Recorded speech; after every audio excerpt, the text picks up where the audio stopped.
तो बच्चों, अब आप पेज नंबर 17 नंबर पेज खोल के बैठेंगे। इसका दूसरा पैराग्राफ हम लोग शुरू करेंगे। वह एकदम से चिल्ला पड़ी, बचाओ बचाओ। तो जैसे ही सांप ने निर्मला के पैर को जकड़ लिया, वह चिल्लाने लगी, बचाओ बचाओ।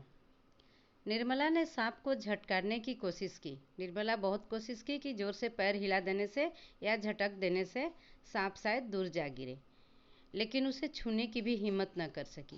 सांप उसके पैर में कुंडली मारकर लिपटा हुआ था, यानी कि उसके पैर को घुटनों तक पूरी तरह से अपनी जकड़ में फंसा के रखा था, और उसका सांप का जो मुंह था, इसके पंजे को दांत गड़ाए हुए बैठा था।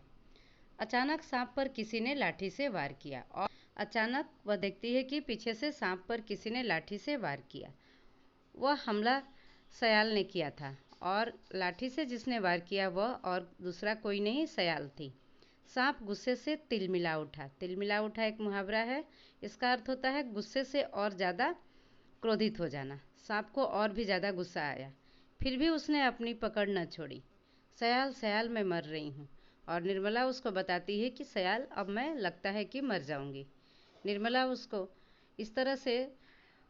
निर्मला को पूरी तरह विश्वास हो गया था कि अब मैं बच नहीं सकती हूँ, इसीलिए वह सयाल को बार बार बोल रही थी कि अब मैं मर जाऊंगी या मर रही हूँ। सयाल ने उसे धैर्य बंधाते हुए कहा, कुछ नहीं होगा, घबराओ नहीं।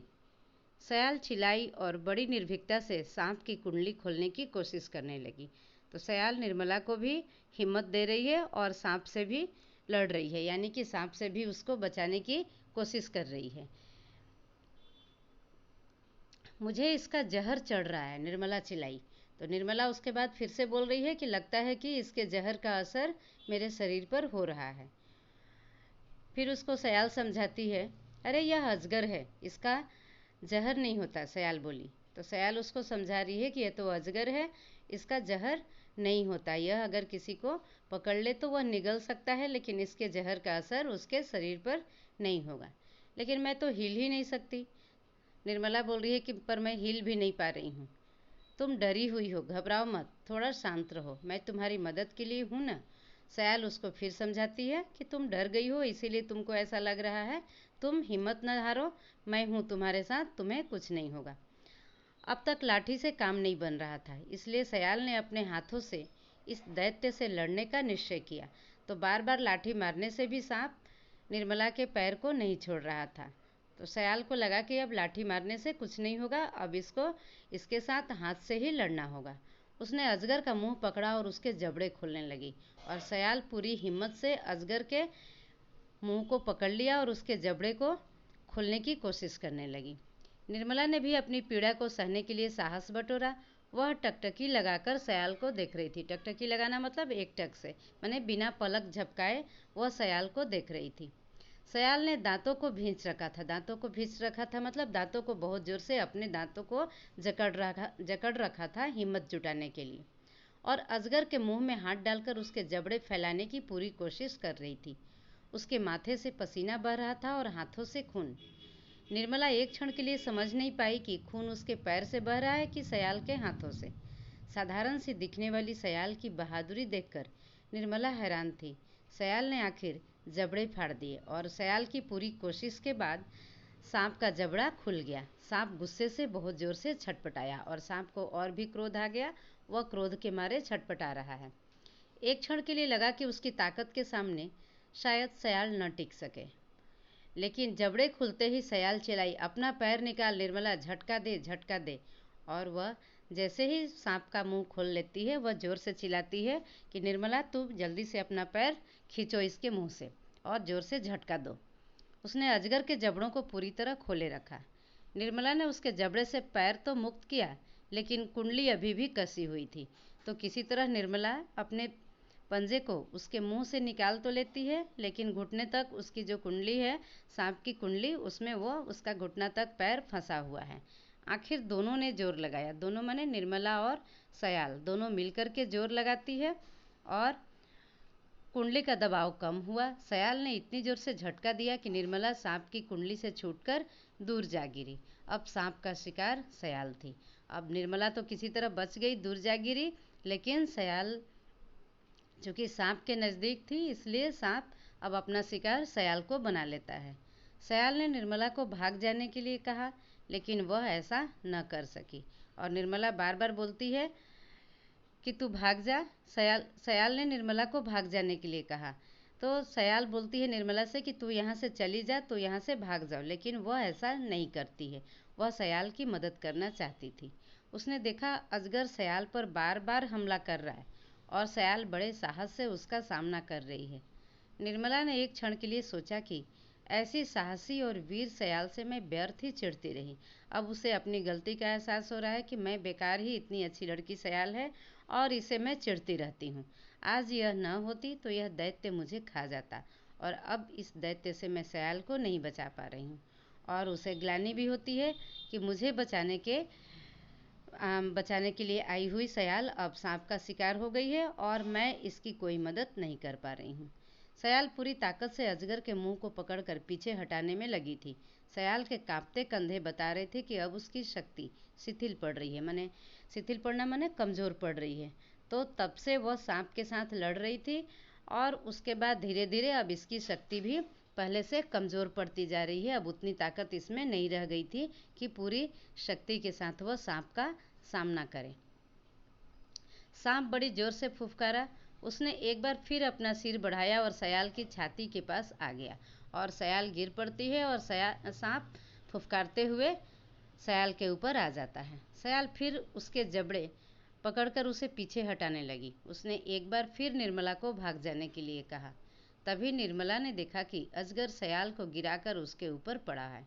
एक क्षण के लिए सयाल बिल्कुल जड़ हो गई माने उसकी सारे हाथ पैर पूरी शक्ति शिथिल पड़ गए। वह अब लगा कि कुछ नहीं कर पा रही है। बहुत भयानक दृश्य था। सांप सयाल को निगलना चाहता था और सयाल हिम्मत से उसका मुकाबला कर रही थी। उसकी आवाज़ कमज़ोर हो रही थी। निर्मला ने सयाल की धीमी आवाज़ सुनी और निर्मला को लगा कि सयाल अब बहुत ही धीमे आवाज़ में कुछ बोल रही है। भाग जा निर्मला। और अभी भी सयाल चाहती थी कि निर्मला यहाँ से भाग जाए, लेकिन निर्मला अब कैसे भागती? अपनी सहेली को मौत के मुंह में डालकर भाग जाती? तभी उसने देखा कि सयाल में अद्भुत शक्ति आ गई और अचानक वह देखती है कि सयाल में पहले से ज़्यादा शक्ति आ जाती है। उसने एक बार में उस दैत्य को झटक कर दूर फेंक दिया और वह देख रही है कि सयाल पूरी शक्ति बटोर करके पूरी शक्ति के साथ उस दैत्याकार सांप को बहुत दूर फेंक दिया और सांप सयाल से काफ़ी दूर जाकर के गिरा और बिजली की तरह भाग खड़ी हुई और सयाल भी झटके से उठ जाती है, खड़ी हो जाती है। भाग चल निर्मला, मवेशियों को भी ले चल। और अपनी सहेली निर्मला को बोलती है कि चल भाग, हम लोग यहाँ से अब मवेशियों को भी लेकर के चलते हैं। अब निर्मला भी भागने लगी। उसने पीछे मुड़कर न तो देखा और न देखने का साहस कर सकी, बस भागती रही। कुछ देर बाद पीछे पीछे सयाल भी आ गई और निर्मला का हाथ पकड़कर दौड़ने लगी। वे दौड़ती रही और वहाँ जाकर रुकी जहाँ मवेशी शांति से चर रहे थे, माने घास खा रहे थे, और वहाँ पर किसी भी प्रकार का सांप का या किसी और जानवर का कोई भी खतरा नहीं था। दोनों बड़ी देर तक हाँफती रही और बिना कुछ बोले एक दूसरे को देखती रही। अचानक निर्मला की आंखों से आंसू बहने लगे और उसके होंठ थरथरा उठे। उसने सयाल से कहा कि अगर वह न होती तो सांप उसे मार डालता। सयाल ने उसे धैर्य बंधाया और कहा कि सब ठीक हो जाएगा। अब निर्मला को अपनी गलती का एहसास होता है कि हमेशा वह निर्मला सयाल से चिढ़ती रहती थी, कभी उसे सीधे मुंह बात भी नहीं करती। यहाँ तक कि दूसरे लोग भी उसकी प्रशंसा करते तो इसे काफ़ी जलन होती, ईर्ष्या होती। लेकिन अब उसको समझ में आया था कि आज सयाल की वजह से ही उसे नया जीवन मिला है, नई जिंदगी मिली है। निर्मला ने सयाल को इस तरह देखा जैसे आज पहली बार वो उसे पहचान पाई है और निर्मला सयाल को बार बार ऐसे देख रही है जैसे लगा कि आज पहली बार उसे जान पाई है कि सयाल किस प्रकार की लड़की है। निर्मला ने कहा, सयाल, मैं तुम्हें अपने मोतियों की माला भेंट में देना चाहती हूँ। और निर्मला के पास जो गले में मोती की माला थी, उसके गांव में इतनी सुंदर और कीमती माला किसी के पास नहीं थी और वह खुश होकर के सयाल को यानी अपनी सहेली को वही माला उपहार में देना चाहती है। लेकिन क्यों? अगर तुम्हारी जगह मैं होती तो तुम भी तो मेरी मदद करती। सयाल बोलती है कि तुम मुझे माला क्यों देना चाहती हो? अगर तुम्हारी जगह मैं सांप के मुंह में फंस गई होती तो तुम भी मेरी मदद करती। निर्मला ने शर्म से अपना सिर झुका लिया। और यहाँ पर निर्मला को शर्म क्यों आई? क्योंकि पता था कि अगर सांप सयाल पर पहले हमला किया होता तो निर्मला कभी भी उसकी मदद शायद नहीं करती। उसने अपने गले से माला उतारकर सयाल को देते हुए कहा, तुम इसे ले लो, यह तुम्हारे इस स्नेह की याद दिलाएगी, यानी कि मेरे प्रति जो तुमने आज साहस और हिम्मत दिखाया है, अपनी जान की बाजी लगाकर मेरे जीवन की रक्षा की है, यह हमेशा तुम्हें याद दिलाएगी। सयाल बड़ी देर तक निर्मला की आंखों में देखती रही। फिर उसके थके पीले चेहरे पर अचानक एक सुखद मुस्कान फैल गई और वह भाव भरे स्वर में बोली, भाव भरे माने भाव विभोर होकर के बोली, लूंगी, जरूर लूंगी। और उसने उसकी माला को स्वीकार करते हुए कहा कि मैं ज़रूर तुम्हारा यह उपहार लूंगी। तो बच्चों, इस प्रकार से यह पाठ समाप्त होता है। एक बार आप लोग फिर से आज से जहाँ से पढ़ाई शुरू हुई है, एक बार उसको पढ़ कर के देखिए कि आपने उसे समझा है कि नहीं समझा है। अगर किसी प्रकार का कोई भी शंका आपके मन में आए तो आप उसको पूछ सकते हैं।